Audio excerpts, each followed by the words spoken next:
Okay, good morning. Good afternoon ngayon. So, ara mga kita mag-meet. So, game mula akong mga video. So, actually, gito pang sulbad ko na ini. So, turong ko lahan 1A. So, but anyway, feel free. Um, so, Coulomb's law. I think Coulomb's law na kita kutob. So, excess electrons are placed on a small lead sphere with mass 8 grams. So, pwede kita mag-drawing in sphere. Maybe I can draw a sphere. Oh, so, lead sphere. So, mass is manipis. Mm. Mm. So, mass is 8 grams. 8.00 grams. Okay. And then, so that its net charge is negative 3.20. So, meaning, may bumali na iyang ang mga electrons. Okay? But anyway, this is the net. Meaning, ang mga electrons nga nang balhin, amoy ni kadako an era charge yan hatag hini nga sphere negative 3.20 times 10 to the negative 9 column. So and then question, find the number of excess electrons on the sphere. So ano kuno kadamuan, actually this is lead. This is lead PB ito hatong chemistry lead. Okay, una na pakiana ano kuno kadamuan excess, meaning an electrons nga sobra iya. Meaning ang bumalhin nga electron. Di kita maaram kung paano bumalhin. Basta ang nangadaha iya, nga diri iya originally. Okay, that's a bit, we call it excess. So actually, you only have to divide this by the charge of electron. Kaya ibig sabihin, net man kasi niya, ibig sabihin, you can count the number of electrons by just dividing this with the charge of electron. So this is the total, 3.20 times 10 to the negative 9 column. So you can divide it with the charge of an electron. That is a negative 1.602. So isurat na lang ni Huya kay constant ito Huya. Charge ito imo usa ka electron. Okay? Negative 1.602 times 10 to the negative 19. Diba? Usa ka electron, negative 19. Column ito iya usa ka charge. That is kada electron. So that is column per electron. So by that, imo unit is electron, number of electron. Okay? So we get a calculator. So again for positive charge, ito nga 1.60 mga positive la ito.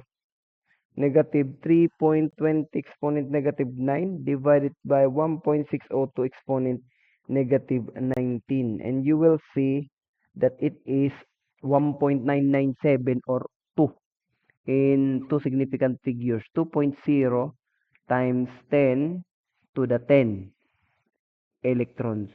So, amo ito kadamuan electrons nga sobra, meaning ang bumalhin nga daha iya. Ngayon, amo ito ang nakakosini nga 3.20 times 10 to the negative 9. So, that is letter A. How about letter B? Letter B, how many excess electrons are there per lead atom? So, nagatagyan atomic number of lead is 82 and its atomic mass is 207 gram per mole. So, the question is excess electrons per atom, per lead atom. So, meaning, amo lagi hap, electrons lagi hap, kaya lang per atom. So, actually, kung unit lang imo talaga kikitaon, amo lagi piniya, pero i-divide nimo dapat kung pira ini ka atom. And that's where this 8 gram comes in. Pwede kita magtikang pwede kita magtikang actually han imo atomic weight. Kay may da kasi niya word nga per atom. Ano mo kasi atomic weight, actually ako matikang ako atomic weight, ito nga 207 gram per mole. Kasi ano mo mole, makakabit mo tiya nga 2 atoms by another constant, which is the Avogadro's number. 6.022 times 10 to the 23 unit sininiya is particles. So, particles nga, ni nga tanan na ito nga klase. Basaging grupo lahir ito nga number nga kadako per mole. Ito hiya. This is the Avogadro's number. Importante ni kung nag-iihap ka imo mole nganin particles. Mole is the groupings. 1 mole kita iti mo periodic table naka-grupo la tira. So that's per mole. So it's sulod dito niya amin kadamo particles. So kung atom ito hiya, in nga particles pwede ito atom, ions, electrons, protons pwede. Okay, so I could start from this gram per mole of lead. So my concern is number of electrons per atom, diba? Per atom, I could start with 207 gram per mole nga imo lead. This is the atomic weight of lead, 207 gram per mole. So I could change this actually into atoms by this Avogadro's number. So that would be 6.022 times 10 to the 23. Baliktad, diha ubos. 1 mole, pwede la. 1 mole, pwede ako sumereng. 1 mole all over 6.022 times 10 to the 23. So, amo lagi ini aging baliktad ko la. Amo ito nga particles didi. So, particle, babalyuan ko tiyahin atom kay atom man ta concern. So, amo na tiya. That is mole, cancel, that is gram per atom na hiya. So, amo ito imo gramo kada atom. Hanimo lead. Okay? So, may dali mo per atom. Then, you can actually divide this by this 8 grams.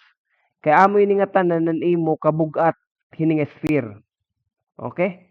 By that, iti masasalin is per atom. Pwede ka sumiring ini nga charge per 8 grams, or you can say the negative 3.20 times 10 to the negative 9 coulomb per 800 grams. Okay? And then you will have thereby coulomb, which is charge. So, charge na hiya. And then, pwede mo ikabit din ini. As a conversion factor, that would be a 1 point. Pwede tanggalon yung mga negative para din na malipat. 1.602 times 10 to the negative 19 coulomb per electron. And that, you would have an electron per atom. And this electron is the excess. Kaya ang excess man lining at 3.20. Okay, dito iya electrons nga ada mismo ni mo lead ha. Ani mo ito excess nga electrons. An kumada iya. Okay? So, we got a calculator. 207 multiplied by 3.20 exponent negative 9. Haubos, may dani mo 8 times 1.602 exponent negative 19 times 6.022 exponent 23. And by that, you can see that it is, it has 8.58. 58 times 10 to the negative 13 electrons. So, gutay talaga tinduro. Diba ga? 8.58 electrons per atom. Ibig sabihin, na kada usa ka atom, amo lang iti excess 0.00000 haros waray. Or pwede mo tiya baliktaron, 1 divided by answer, actually, amo iti answer libro ha, amo iti answer, nga itong ginpa-find. Pero baliktaran mo nga ni tiya, para madagwit maintindihan, 1.16 o 17 time 1.17 times 10 to the positive 12. That is atom per electron. Kaya baliktad talay ni. Meaning, kailangan ka mamilinghin 1.17 times 10 to the 12. Kada damo ito nga atoms. Hanlid din hi. Kumbaga, anyway, damo man talaga lutin ka atoms. Makatara ka nga nihin suga din let's say magkuha kang chunk di nga amo ito kadamo, may dat niya usa ka electron nga excess sobra. Di ba? Guti ay laya, damo yung duro kanina. Di ba kanina? Nakita niyo? Damo yung duro kanina. Mano, kadadako ko ito nga number, damo pa ito tawa Pilipinas. Bugos kalibutan. Itatang kasi kalibutan niya na adala 7 billion. So that is 7 times 10 to the 9. So duro mo pa yung number. Pero liwat kung kitaon mo dinhi kada atom dinhi guti elo tiyan duro oh. Guti elo tiyan duro. So that is 8.58 times 10 to the negative 13 electrons per atom. Okay? So that is the first problem. So actually, itong first mga problem sini, baka pag pinangiha-apply ng mga excess electrons, ha, iba-iba nga case. Amulat yan, ani mo charging by induction, may niya dito. Na-charge nimo, pira ka electrons na nabutang, bagan sa latiya. Ito next part ito nga Coulomb's law, may daniya dito actual intricacy at ito yung gipapakalculate an imo repulsive force and attractive force. Amulat baga, medyo makuro-kuro na hininga Coulomb's law. Pero kita ko kadla, kung bubutangan ko, pwede ka butangan. As buenas-buenas na lang kung makakuha ng problem. Di ba? Kaya jajambol ko man. Okay. Dulundong ko lang. Okay, thank you guys for listening.